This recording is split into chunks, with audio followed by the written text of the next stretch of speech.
Float tank bliss. Floating as a key to mental liberation.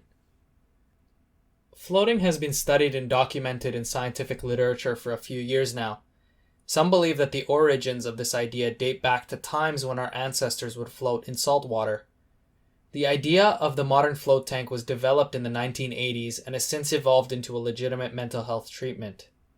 A float tank is a chamber where the lights turn off, the sound turns off, and the approximately 800 pounds of Epsom salt water help you to back float. This environment relaxes the body to the point where just the mind is left. This area of study is still quite young, but early signs point to huge benefits. I've been floating on a monthly basis for almost 2 years now.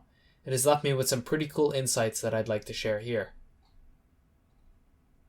Floating for increased awareness. Floating was first introduced to me by a friend who owned a float center. I had heard of floating before but hadn't really delved into the benefits. It was clear to me at the time that if you shut out all the distractions, you'd be left with just the mind. While that were true, I didn't realize just what that meant. Until you're in the tank, you don't realize how insistent your mind is on chattering. It keeps drifting from one thought to another. So while you've eliminated all external distractions still pop up in the mind.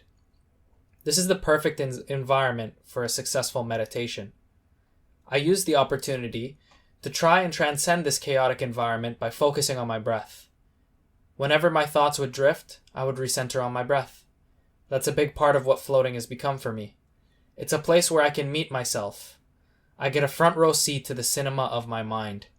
It's an opportunity for me to tame the wild horse that is my chattering mind. That way, I can transform my mind from an enemy to a helpful ally. I can then add different modes in which I want this ally to help me. The modes that I've created for myself are meditation, observing thoughts passively and continuously recentering on a central focus, like the breath, prayer, actively reciting the things that I'm grateful for, analysis, walking through problems I'd like to solve in my mind. These are only what I've come up with. The beautiful thing about floating is that you can make it whatever you want it to be. Using the float tank for breathing practice.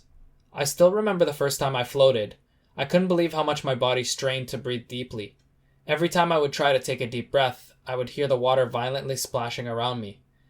This was a good insight into how little I had actually practiced deep breathing.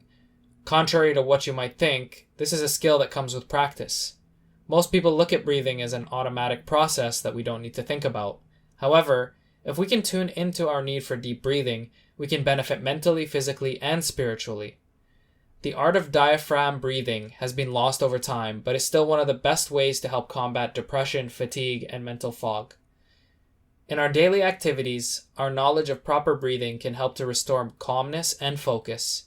It's a necessary anchor for the stresses of daily life, and learning to streamline it in the float tank can go a long way. Physical benefits of the float tank. The approximately 800 pounds of Epsom salt found in the float tank water not only helps with floating. Epsom salt has countless benefits that include muscle relaxation and repair. When you pair this with the weightless back float that you achieve effortlessly, you get a variety of postural benefits. You'll find that your lumbar arch and your thoracic extension is achieved without trying. Gravity is there to assist you in falling back into proper form. One of the lesser-known benefits of the float tank is the visualization training. A study was conducted on basketball players who were split into 3 groups. The first group practiced free throws for a certain amount of time each day.